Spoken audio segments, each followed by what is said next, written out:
Hello, I'm Chris, and welcome to The Real Deal. We have gave auditions to the people in America, and we got our 4 co-hosts that has made the cut. I would like them to introduce themselves to America. Hi, I'm Sindel Stengel. I'm Emily Newell. I'm Young Han Lester. And Chelsea Alderman. And I really appreciate all you guys being here. Thank you for coming. We're going to be talking about a lot of hot topics today, a lot of stuff that's going on in the world that we need to be discussing. And and as us being the next generation that's going to be the voice of the people of America, I think our voice counts the most right now. But some of the stuff we're going to be talking about, we're going to go from movies, we're going to go to video games, we're going to talk about everything.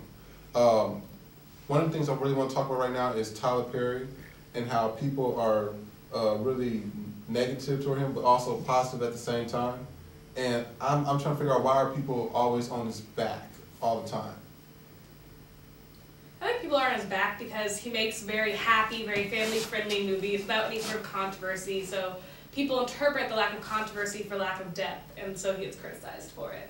I'm trying to figure out why are these, but the critics, I'm just trying to figure out why are these critics, they say a lot of negative things about him, and I'm like, he's making his money, y'all won't make a fraction of what he makes. And it's not always about the money, it's about the art direction, and it's also about, the emotional feel that you get from the movie. It's about a lot of things, but it's not just about, just the money. But I think that he relates to a certain audience. And, there's a lot of companies out there that didn't want to pick him up, didn't want to give him a chance. And, those people, they're happy. But it's the people that's not with the show or with his company or doing his movie or anything, when they're not making any money, they're really frustrated. Then they want to say something negative about somebody because they're not getting a piece of that pie. So y'all think that's true? And mostly particularly for Hollywood sometimes. Are you saying, do you think that Tyler Perry's people that aren't getting money are the ones that are they're spreading haters. beds, They're being the haters. haters against him? Yes. And it's not just about him, it's about a lot of people. You see that about a lot of movies. Yeah. When somebody's not getting a piece of the pie, they're like, oh, that's terrible. Oh. You think that's why the critics would do that? Is that Well, what some people do. Some people do. Well, I think people are just sort of naturally inclined to just hate things in general, really. We're pretty negative, probably as far as all of the species of monkey go, we're probably the most critical and hateful that there is. Hey, So this is Kansas, I don't want to hear that shit. Chicks are pretty fucking hateful. They fling poop. That's hate. All right, so since we're on the movies, let's talk about the Oscars. That came on last Sunday, and it was pretty interesting. They had Hugh Jackman. He was the person presenting all the funny stuff, or the awards, or the people that's going to be saying the awards, or whatever. So, what did y'all think about the Oscars? I think you should have been wearing a yellow spandex like that. He would have been my hero if he would have done that. So, what did y'all think about the movies? Like The the winners, movies. the losers. I thought it was pretty good. So, for me, I think Slumdog Millionaire is so overrated. No, I agree. Did you is see it very after overrated. it had come out with all the hype, though?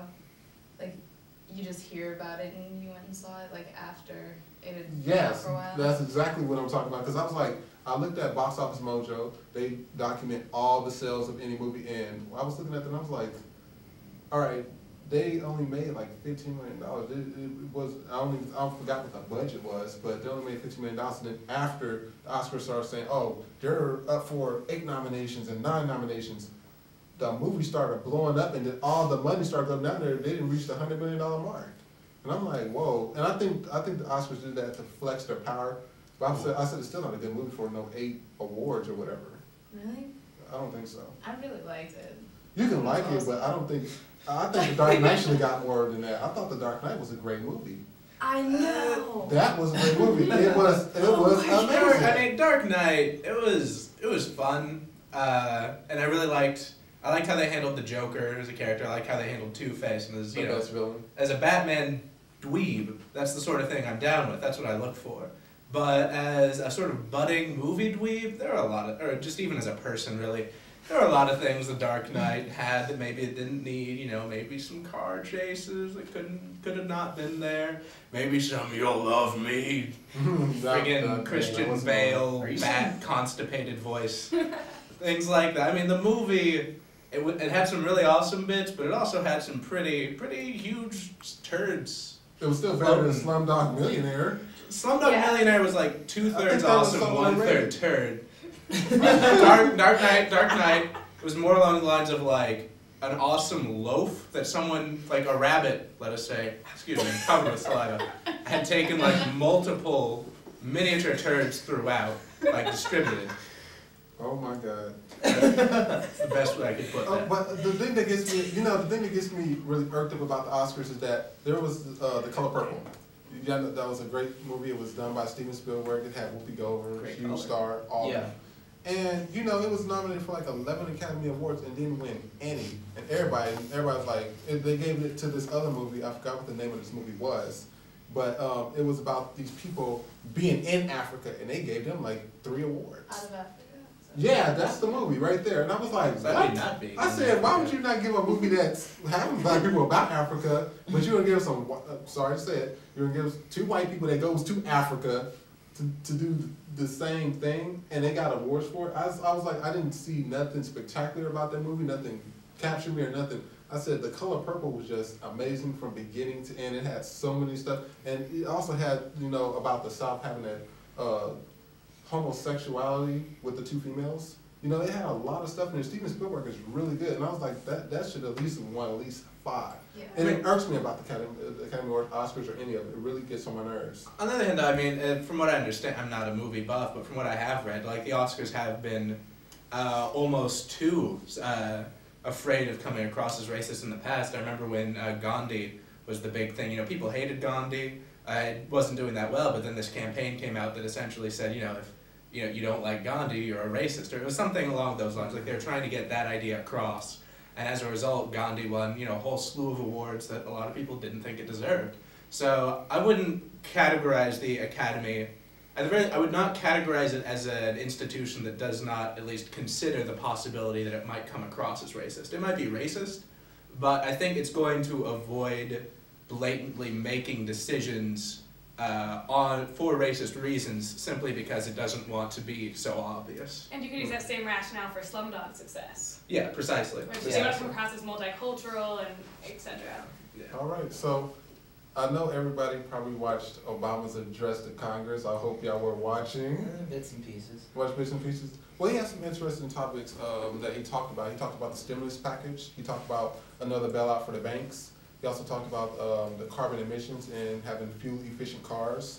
He talked about the healthcare and trying to get universal healthcare for everyone. He talked about better education, and he also, which they should be trying to cancel that No Child Left Behind Act, which is the dumbest act in the world. Yeah. And he's also trying to stop these tax breaks for corporate companies, that's shipping jobs overseas. So what did y'all think about all that stuff that he has out there? Because a lot of people are not, there's the Republicans that's for the stimulus package, and then there's the Democrats that's, they're the Republicans, that's not for the stimulus package, and it's the Democrats that are for the stimulus package.